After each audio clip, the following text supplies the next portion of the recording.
अस्सलाम वालेकुम जी सारे दोस्तों का की हाल है जी। आ पिंड छन्नी सानपाल सामने तो नज़र आंदा पे ये पिंड एक मशहूर शख्सियत सदर पाकिस्तान सदर रफीक साहब तरड़ साहब ये उन्हों का पिंड सी।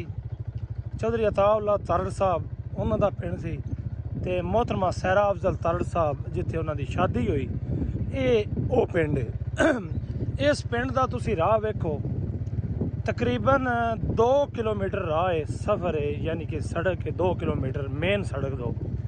इस पिंड के राह तकरीबन 4-5 साल हो गए न ये राह नहीं बनया अजे तक। ये पिंड किन्ना दा है? सदर रफीक साहब दा, अल्लाह पाक उन्होंने जन्नत चाला मुकाम अता फरमाए।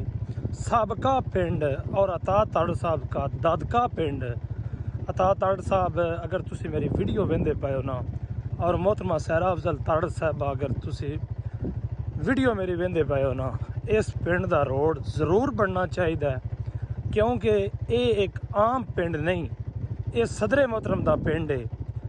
वो इस दुनिया तो चले गए न, अगर वो तो होंदे वो जिन्ना चिर अल्लाह पाक उन्होंने जिंदगी रखी है उन्होंने इस रोड को बनाई रखा है।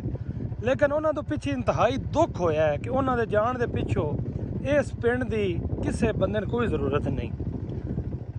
ये छन्नी सानपाल है, ज़िला मंडी बावलदीन ते रोड़ा इन्ना कोई तुहाडी सोच जड़ी नहीं।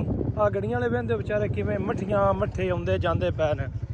मेरे को 0 मीटर मोटरसाइकिल है 1 to 5 आ बहते पे हो ते दिल नहीं करता पिया इन टोरन ते 10 की स्पीड से मोटरसाइकिल लैके लगा जाना। क्यों लैके लगा जाना वा कि राह बड़ा सुथरा है। तो हुकूमत अगे साडी अपील है कि इस पिंड की भी जरूर सुनी जाए क्योंकि निरे रोड़े पत्थर ते बतेरे साल हो गए न इन्हन पिया। तो ये सदर साहब का पिंड है जोड़ा सदरे पाकिस्तान है, ठीक है।